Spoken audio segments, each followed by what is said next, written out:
Welcome back to superstar S YouTube channel. मैं Ravi sir आप सबों का स्वागत करता हूं अपने इस यूट्यूब चैनल पे। और आज हम लोग इस वीडियो के माध्यम से सीखने वाले हैं सेंटेंस। आइए देखते हैं सेंटेंस चैप्टर को। लिखा हुआ है sentence. What is sentence? Sentence क्या है? The largest unit of English language is called sentence. अंग्रेजी भाषा के सबसे बड़ी इकाई को सेंटेंस कहते हैं। ठीक है। दूसरा डिफिनेशन है यहाँ पे, the group of words which has a complete meaning is called sentence. The group of words which has a complete meaning is called sentence. अर्थात शब्दों का एक ऐसा समूह जिसका पूर्ण अर्थ हो तो उसे सेंटेंस कहते हैं। जैसे एग्जाम्पल लिखा हुआ है, she comes to me daily, वह मेरे पास प्रतिदिन आती है। This is a sentence. And नीचे लिखा हुआ है, वो भी वर्ड्स का ग्रुप है, comes, me, to, see, daily. This is group of words but it has not complete meaning, so it is not a sentence. So note, there are some sentences which has only one word. कुछ ऐसे sentence भी होते हैं जिनमें सिर्फ एक ही शब्द होते हैं। जैसे कोई बोलता है गो, जाओ, रीड, पढ़ो, कम, आओ, ईट, खाओ, सिट, बैठो, डांस, नाचो, स्पीक, बोलो, है ना। All these are sentences. Next अब आता है kinds of sentence. Kinds of sentence, sentence के प्रकार। There are 5 kinds of sentence. Sentence जो होता है फाइव फाइव काइंड्स होता है, 5 प्रकार का होता है। पहला है असर्टिव सेंटेंस। असर्टिव सेंटेंस को स्टेटमेंट के नाम से भी जाना जाता है। दूसरा सेंटेंस का टाइप है इंट्रोगेटिव सेंटेंस।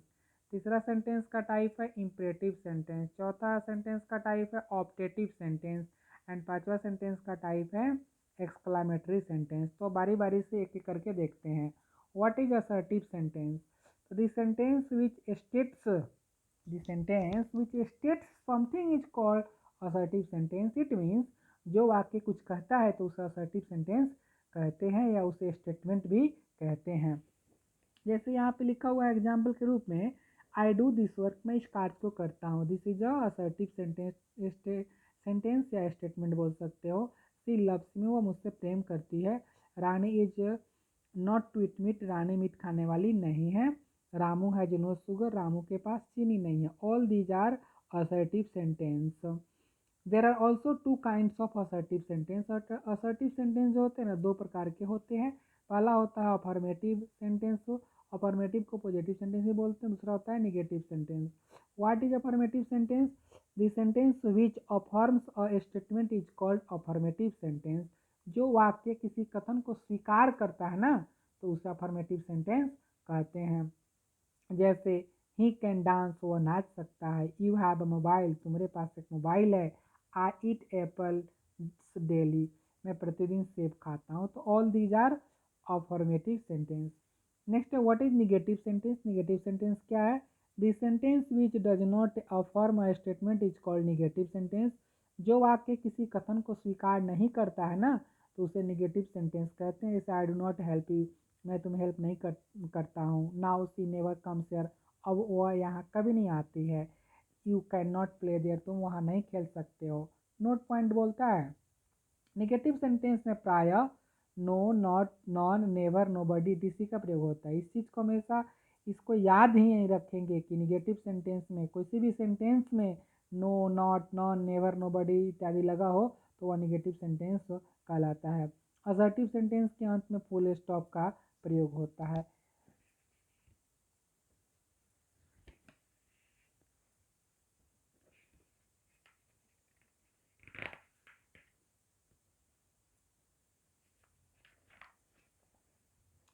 नेक्स्ट है what is interrogative sentence? Interrogative sentence क्या है? तो this sentence which is used for asking questions is called N interrogative sentence. It means जिस वाक्य का प्रयोग प्रश्न पूछने के लिए किया जाता है उसे इंट्रोगेटिव सेंटेंस कहते हैं। जैसे डू दे कम हेयर, क्या वे लोग यहाँ आते हैं। कैन यू डांस टुगेदर, क्या आप लोग साथ साथ नाच सकते हैं। डिड सी कम हेयर, क्या वह यहाँ आती थी। What do you eat at night, तुम रात में क्या खाते हो। When does Rani get up, Rani कब जगती है। There are also 2 kinds of interrogative sentence. Interrogative sentence 2 प्रकार के होते हैं। पहला है यस नो क्वेश्चन एंड दूसरा है W H question. What is yes no question? The question which is answered in yes और no is called yes no question. जिस प्रश्न का उत्तर हाँ या नहीं में दिया जाता है तो उसे यस नो क्वेश्चन कहते हैं। जैसे आर यू पुअर, क्या तुम गरीब हो, तो गरीब हो तो बोलेंगे यस, और नहीं तो क्या बोलेंगे नो। तो इसका आंसर या तो यस में देंगे नहीं तो नो में देंगे, इसीलिए इसको बोलते हैं यस नो क्वेश्चन। नेक्स्ट है डज राधा राइट लेटर, क्या राधा पत्र लिखती है, तो लिखती है तो यस, और नहीं लिखती है तो no. Can they speak English, yes, तो इसको बोलते हैं yes no question. WH question क्या होता है, the question which is not answered in yes और no is called WH question. जिस प्रश्न का उत्तर हाँ या नहीं में नहीं दिया जाता है तो उसे डब्ल्यूएच क्वेश्चन कहते हैं। जैसे when does she get up, वह कब जगती है, तो इस क्वेश्चन का आंसर आप यस या नो में नहीं दे सकते हैं। Why can you ask him, तुम उससे क्यों पूछ सकते हो। हाउ आर दे देर, वे लोग यहाँ कैसे हैं। हिंदी नोट पॉइंट कहता है कि हिंदी में यस नो क्वेश्चन क्या से शुरू होता है तथा इंग्लिश में एक्सिलरी वर्ब से शुरू होता है। अगर आपने वर्ब चैप्टर नहीं देखा है तो उस चैप्टर को जरूर देख लेंगे, क्योंकि वर्ब का भी नॉलेज होना चाहिए। जैसे आपसे पूछ जाए कि एक्सिलरी वर्ब की संख्या कितनी होती है तो आपको पता होना चाहिए, ठीक है ना। अगर आपने वीडियो नहीं देखा है तो इस वीडियो के लिंक में इस वीडियो के डिस्क्रिप्शन में उस वीडियो का लिंक है, तो आप उसे जरूर देख लेंगे, ठीक है। चलिए आगे बढ़ते हैं। और डब्ल्यू एच क्वेश्चन, जैसे इंट्रोगेटिव वर्ड्स, जैसे व्हाट क्या, हाउ कैसे, व्हेन कब, वाई क्यों, वेयर कहाँ, हु कौन या किसने, हुम किसको या किसे, हुज किसका या किसकी, व्हिच कौन या कौन सा, इसी से आरंभ होता है। डब्ल्यू एच क्वेश्चन जो होता है ना इन्हीं वर्ड से स्टार्ट होता है, ठीक है।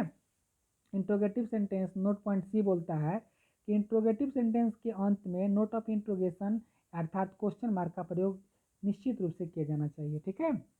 नेक्स्ट है what is an imperative sentence. Imperative sentence क्या होता है, the sentence which expresses an order, request, advice और prohibition is called an imperative sentence. अर्थात जो वाक्य आदेश, निवेदन, सलाह या निषेध का भाव व्यक्त करता है तो उसे इंपरेटिव सेंटेंस कहते हैं। जैसे go there, come here, please help me, have the needy, don't open the door. ये सब क्या है, ये आपका इंपरेटिव सेंटेंस है, ठीक है ना। What is an optative sentence. Optative sentence क्या होता है, the sentence which expresses the desire और wishes of the speaker is called an optative sentence. जिस वाक्य से बोलने की इच्छा या अभिलाषा व्यक्त होता है तो उसे हम लोग ऑप्टेटिव सेंटेंस कहते हैं। जैसे मे गॉड ब्लेस यू, भगवान आपको आशीष दें, मे सी डाई, वह मर जाए, मे यू लिव लॉन्ग, आप दीर्घजीवी हों। नोट करता है ऑप्टेटिव सेंटेंस प्रायः में से शुरू होता है और वाक्य के अंत में नोट ऑफ एक्सक्लामेशन अर्थात विस्मयादिबोधक चिन्ह का प्रयोग किया जाता है।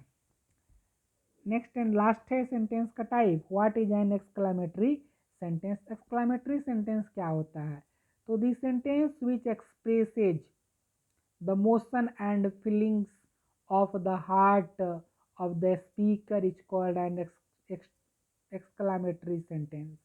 जो वाक्य हृदय के आवेग और मनोभावों को व्यक्त करता है तो उसे एक्सक्लामेटरी सेंटेंस कहते हैं। जैसे ओह आई एम ruined, ओह मैं बर्बाद हो गया, wow we won the match, वाह वाह हम लोग मैच जीत गए, व्हाट एन आइडिया, कैसा विचार, कैसा विचार, hurrah India won the match, hurrah India won the match, वाह वाह इंडिया मैच जीत गया।